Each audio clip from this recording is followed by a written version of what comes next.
ನಮಸ್ಕಾರ. ಬಿಹಾರದ ರಿಸಲ್ಟ್ ಬಂದಿದೆ. ಏನೆಲ್ಲ ಆಯಿತು, ಯಾವೆಲ್ಲ ಅಂಕಿಅಂಶಗಳು ಎಲ್ಲವೂ ಕೂಡ ಉಲ್ಟಾ ಆಯಿತು ಅನ್ನೋದನ್ನ ಗಮನಿಸಿದ್ವಿ. ನೋಡಿ, ಬಿಹಾರದ ಫಲಿತಾಂಶ ಒಂದಷ್ಟು ನಿರೀಕ್ಷೆಗಳಿತ್ತು ಕಾಂಗ್ರೆಸ್ಗೆ, ಆದರೆ ಅದೆಲ್ಲವೂ ಕೂಡ ಉಲ್ಟಾ ಆಗಿದೆ. ಕರ್ನಾಟಕದ ಮೇಲೆ ಏನಾದರೂ ಬಿಹಾರದ ಫಲಿತಾಂಶ ಪರಿಣಾಮ ಬೀರುತ್ತಾ? ಸಿದ್ದರಾಮಯ್ಯ ಅವರು ಮತ್ತಷ್ಟು ಸ್ಟ್ರಾಂಗ್ ಆಗ್ತಾರಾ ಇಲ್ವಾ? ಹಾಗಾದರೆ ಎಷ್ಟರ ಮಟ್ಟಿಗೆ ಪರಿಣಾಮ ಬೀರಬಹುದು ಎಲ್ಲವನ್ನ ಕೂಡ ನೋಡ್ತಾ ಹೋಗೋಣ. ನೋಡಿ, ನವೆಂಬರ್ ಕ್ರಾಂತಿ ಅಂತ ಹೇಳಲಾಗ್ತಾ ಇತ್ತು. ಕರ್ನಾಟಕದಲ್ಲಿ ನವೆಂಬರ್ ಕ್ರಾಂತಿ ಆಗತ್ತೆ. ಯಾವ ಕ್ರಾಂತಿನೂ ಇಲ್ಲ, ಯಾವುದೂ ಇಲ್ಲ. ಈ ನವೆಂಬರ್ ಕ್ರಾಂತಿ ಮೋಸ್ಟ್ಲಿ ಜನವರಿಗೆ ಪೋಸ್ಟ್ಪೋನ್ ಕೂಡ ಆಗಿರುವಂತಹ ಸಾಧ್ಯತೆಗಳಿದೆ. ನವೆಂಬರ್ 15 ಆಯಿತು, ಯಾವ ಕ್ರಾಂತಿನೂ ಆಗ್ತಾ ಇಲ್ಲ.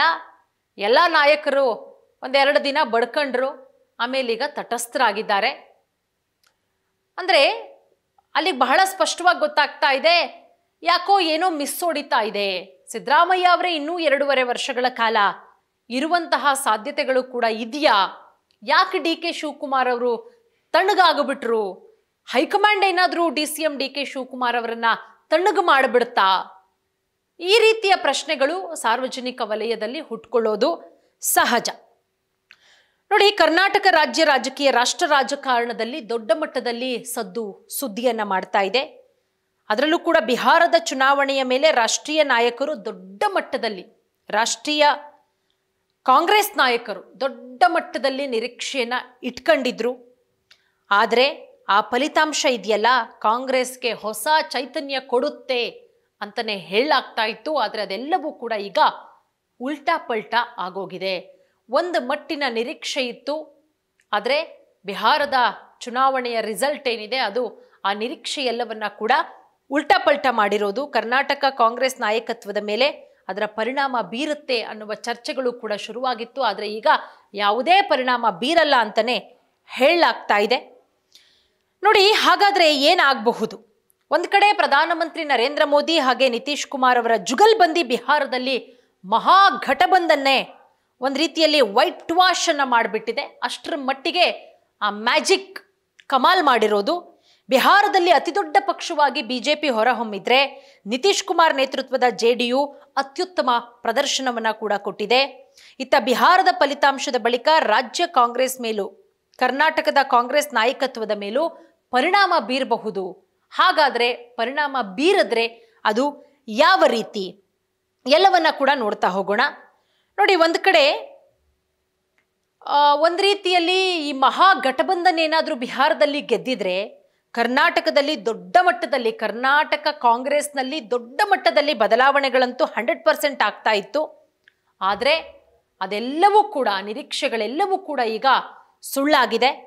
ಕರ್ನಾಟಕದಲ್ಲಿ ಯಾವುದೇ ರೀತಿಯ ಹೊಸ ಬದಲಾವಣೆಗಳಿಲ್ಲ ಅನ್ನೋದು ಈ ಬಿಹಾರದ ರಿಸಲ್ಟ್ನ ನಂತರ ಒಂದಷ್ಟು ಸ್ಪಷ್ಟತೆಗಳು ಸಿಗ್ತಾ ಇದೆ. ಇಲ್ಲಿ ನೇರವಾದಂತಹ ಪರಿಣಾಮ ಬೀರುತ್ತೆ ಅಂತ ಅಂದರೆ ಇಲ್ಲಿ ಎರಡು ರೀತಿಯಲ್ಲಿ ನಾವು ವ್ಯಾಖ್ಯಾನ ಮಾಡಬಹುದು. ಬಿಹಾರದ ಎಲೆಕ್ಷನ್ ಏನಿದೆ, ಆ ರಿಸಲ್ಟು ಕರ್ನಾಟಕದ ಮೇಲೆ ಪರಿಣಾಮ ಬೀರುತ್ತೆ ಅಂತಲೂ ಹೇಳೋಕ್ಕಾಗಲ್ಲ, ಅಥವಾ ಬೀರಲ್ಲ ಅಂತಲೂ ಹೇಳೋಕ್ಕಾಗಲ್ಲ. ಅಲ್ಲಿ ರಾಜಕೀಯನೇ ಬೇರೆ, ಕರ್ನಾಟಕದ ರಾಜಕೀಯನೇ ಬೇರೆ ಇದೆ.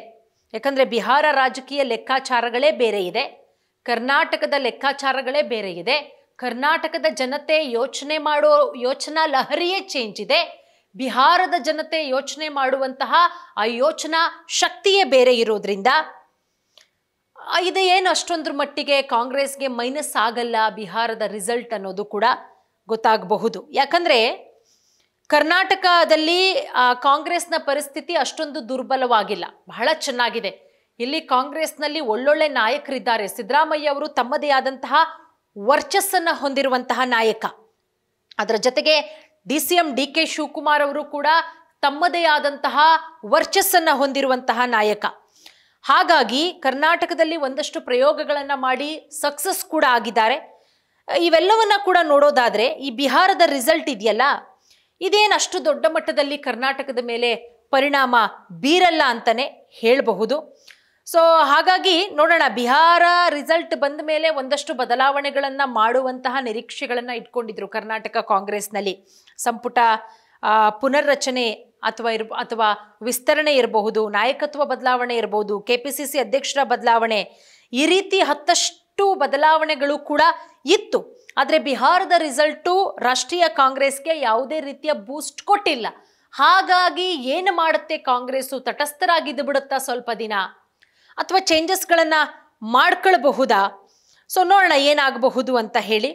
ಒಟ್ಟಾರೆ ಆ ಬಿಹಾರದ ರಿಸಲ್ಟು ಕರ್ನಾಟಕದ ಮೇಲೆ ನೇರವಾಗಿ ಪರಿಣಾಮ ಬೀರುತ್ತೆ ಅಂತ ಹೇಳೋದು ಸ್ವಲ್ಪ ಮಟ್ಟಿಗೆ ಕಷ್ಟ ಆಗುತ್ತೆ. ಯಾಕಂದರೆ ಅಲ್ಲಿಯ ಜನ ಯೋಚನೆ ಮಾಡುವಂತಹ ಯೋಚನಾ ಲಹರಿಯೇ ಚೇಂಜ್ ಇರುತ್ತೆ. ಯಾಕಂದರೆ ತಮಿಳ್ನಾಡು ಜನ ಯೋಚನೆ ಮಾಡೋದೇ ಬೇರೆ, ಪಕ್ಕದ ರಾಜ್ಯ ಕರ್ನಾಟಕದ ಜನ ಯೋಚನೆ ಮಾಡೋದೇ ಬೇರೆ, ಅವರ ಯೋಚನಾ ಶಕ್ತಿಗಳು ಬೇರೆ ಬೇರೆ ಇದೆ. ಹಾಗಾಗಿ ಬಿಹಾರದ ಜನ ಯೋಚನೆ ಮಾಡೋದೇ ಬೇರೆ, ಕರ್ನಾಟಕದ ರಾಜಕೀಯವೇ ಬೇರೆ, ಬಿಹಾರದ ರಾಜಕೀಯವೇ ಬೇರೆ ಇರೋದ್ರಿಂದ ಒಟ್ಟಾರೆ ಏನೇ ಯಾವುದೇ ರೀತಿಯ ಬದಲಾವಣೆಗಳಿಲ್ಲ ಅನ್ನೋದು ಬಹಳ ಸ್ಪಷ್ಟವಾಗಿ ಗೊತ್ತಾಗ್ತಾ ಇದೆ. ಒಟ್ಟಾರೆ ನೋಡೋಣ. ಅಸ್ಸಾಮು, ತಮಿಳುನಾಡು, ಕೇರಳ, ಪಶ್ಚಿಮ ಬಂಗಾಳದಲ್ಲಿ ಚುನಾವಣೆ ಆಗುತ್ತೆ ಮುಂದಿನ ವರ್ಷ. ಅದು NDAಗೆ ದೊರೆತ ಈ ಗೆಲುವು, ಈ ಬಿಹಾರದ ಗೆಲುವು ಏನಿದೆ, ಇದು ಮುಂದಿನ ಎಲೆಕ್ಷನ್ಗೆ ಹುಮ್ಮಸ್ಸನ್ನು ಹೆಚ್ಚು ಮಾಡಿದೆ. ಒಟ್ಟಾರೆ ಏನಾಗಬಹುದು ಕರ್ನಾಟಕದಲ್ಲಿ ಮುಂದಿನ ದಿನಗಳಲ್ಲಿ? ನವೆಂಬರ್ ಕ್ರಾಂತಿ ಅಂತೂ ಆಗಲ್ಲ ಅನ್ನೋದು ಗೊತ್ತಾಗ್ಬಿಟ್ಟಿದೆ. ಡಿಸೆಂಬರಲ್ಲಾದರೂ ಕ್ರಾಂತಿ ಆಗುತ್ತಾ, ಅಥವಾ ಆ ಕ್ರಾಂತಿ 2026ಕ್ಕೆ ಮುಂದುವರಿಕೆ ಆಗುತ್ತಾ? ಕಾದು ನೋಡಬೇಕಾಗತ್ತೆ.